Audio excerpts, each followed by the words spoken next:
So what's up mga tropa peeps? Welcome back to my vlog at magandang araw po sa inyong lahat. At ngayon, ito po ang aking napansin dito sa video ni Amy Marcos na pinalabas niya doon sa kanyang privilege speech doon po sa Senado. At halatang halata naman fake news, halatang halata ng mga propaganda, at halatang halata naman na talagang ito po ay inilabas lamang para manira at para po sirain. Sirain palalo ang Senado. Ngayon, habang pinapanood ko po ito, 2 beses ko itong pinanood. Una, doon sa live. Pangalawa, dito po sa habang ako'y nagre-review ng video, meron ako napansin. Meron po akong na obserbahan. Ngayon, ewan ko lang kung sasang-ayon kayo sa akin o kayo ay tingin nyo ay tama ba ako o maniniwala ba kayo. Pero ito, tayo po'y nagtatanong lamang kung PGMN ba ang gumawa ng video ni Amy? Kasi parang parehas ng atake. Parehas ng fake news at parehas po ng yung mga edits, yung mga pagkaka-atake, pagkakabanat Naku, parang yung video ni CJ Hero noong May 10 na na-take down na po ng ABS-CBN dahil nga po sa copyright infringement. Biruin nyo, ang PGMN, banat sila ng banat sa mainstream media na hindi na ito mainstream media at hindi nagbabalita ng tama, hindi maayos ang pagbabalita, pero dun din nila kinuha ang kanilang mga pasabog kuno na video. Kaya nga po, ayun, nadali po sila ng ABS-CBN. At ngayon nga po, wala na yung video. Pero merong nakapag-upload niyan. Merong nakapag-download niyan, may nakapag-upload ulit niyan. At syempre, meron tayo niyan. Ito po yung ilang clips nito si Amy Marcos. At kasunod po niyan ay ang sa PGMN. Syempre, hindi natin isasama yung kanilang inilagay o in-splice na balita ng ABS-CBN para po hindi tayo madali ng copyright.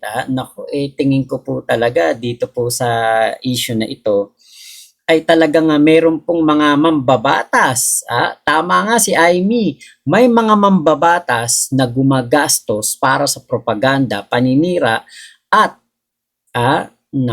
talagang nagbabayad po para lamang etong ating gobyerno, ang ating Pangulong Bongbong Marcos ay masiraan sa social media. Mukhang tama nga yung sinabi ni Amy. Pero bago ang katotohanan, wasakin muna natin ang kasinungalingan. I, Alan Peter Shram Cayetano, having been elected to the position of Senate President, Hindi nagpalit ng liderato para sa impeachment. Hindi totoong pinapakalat ng mga nabulaga. Ito this time, medyo nagkabulagan. Ang impeachment ay labanan ng numero. Hindi ang mga Duterte aligned ang dapat mangamba, kundi ang mga sa umpisa pa lang ay may hatol na.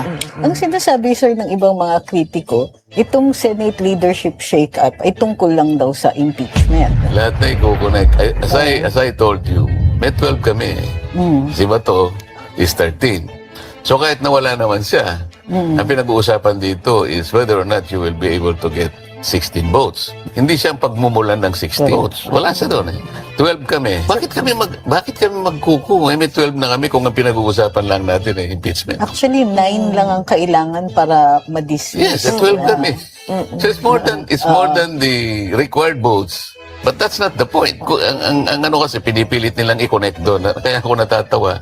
Where is the connection there? Gusto pang ipa-inhibit ang mga tinatawag nilang Duterte-aligned senators. Nananawagan pa ng partial kuno at pagiging patas. Pero sa publiko, may mga pahayag na hindi makakatakas. While VP Sara is in power, the threat of a full-blown Duterte comeback is still a very real and present danger. Bakit ganito ang desperasyon? Bakit hindi maikubli ang gigil? No. Bakit natataranta ang lahat? Mr. Speaker, I move to endorse to the Senate the resolution setting forth the articles of impeachment. Narito ang pagsisiwala.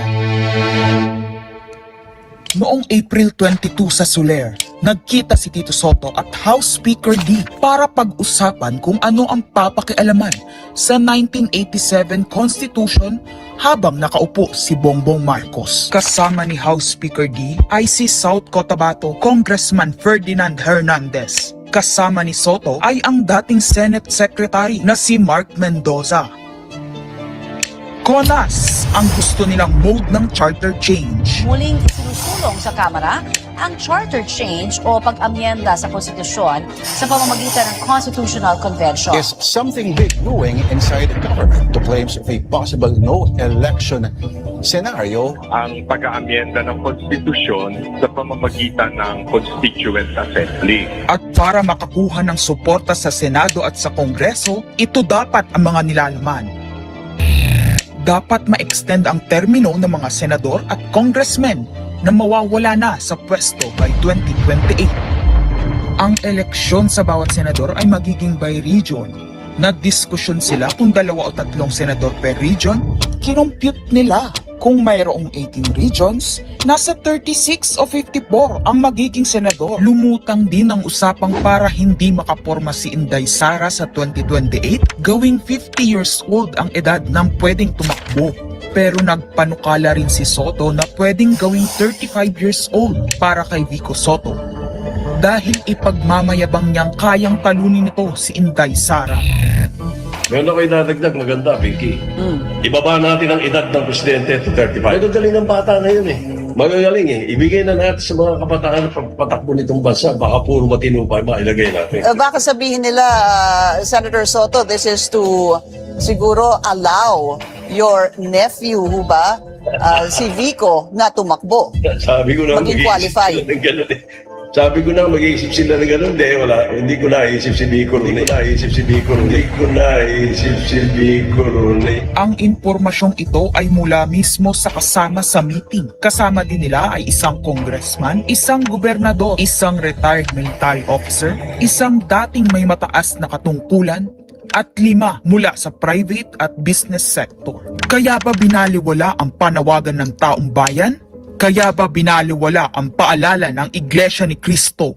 Hindi po nagbabago ang bilin ng Iglesia ni Cristo, Nelson, na ang Iglesia ni Cristo po ay tutol sa impeachment. Napanood nyo na po itong presentasyon ni Amy Marcos. O, tignan nyo naman po ngayon itong presentasyon ng PGMN.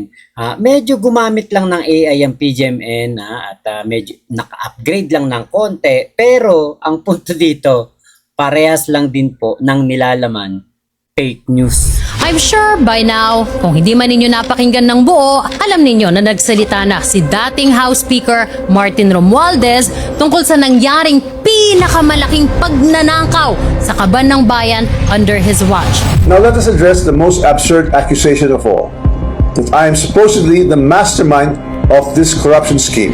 How can I be the mastermind? Ang pinapalabas niya, biktima lang din siya ng pamumulitika. So when the legal processes is being used against me as a political demolition job, then I will have no choice but to defend myself. And I will defend myself fully. I will not allow myself to be turned into the scapegoat so that others who are actually accountable can walk away clean. Pagkatapos pumutok ng flood control scandal last year, sana po talaga maayos na po natin yung flood control systems natin. Nakita natin na yung mga dinagay dati na mga dike, mga protection ay hindi talaga kaya yung bigat, yung dami ng tubig na bumagsak. Kung saan bilyon-bilyon ang nakurakot sa mga substandard at ghost projects, at kung saan ilang mga mambabatas at iba pang mga opisyal na malapit sa dating speaker ang tinaguriang contractors at congressman.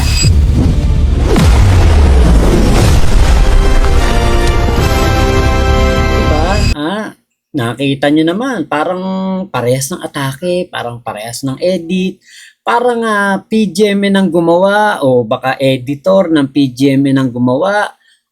Hindi kaya si CJ Hero yung nagsasalita dyan? Kaya tayo po yung nagtatanong lang at ang gusto lang mang naman po natin ay ang katotohanan. So, kung ano man po ang katotohanan, sigurado namang lalabas at lalabas yan. At wala namang lihim na hindi nabubunyag. Kaya kay Senator Amy, sa susunod, galingan nyo po ang pagpapa-edit ng video. Huwag nyo pong ipapa-edit doon sa mga gumagawa ng fake news para hindi magmukhang fake news ang inyong ihahain na video sa plenaryo. So yun lamang po, maraming salamat sa pagsama nyo dito sa aking vlog na ito. Ingat po kayo. Nasaan mang panig kayo ng mundo? Momo chup chup. Love you, love you. God bless us all, Pilipinas. God first. Salamat po.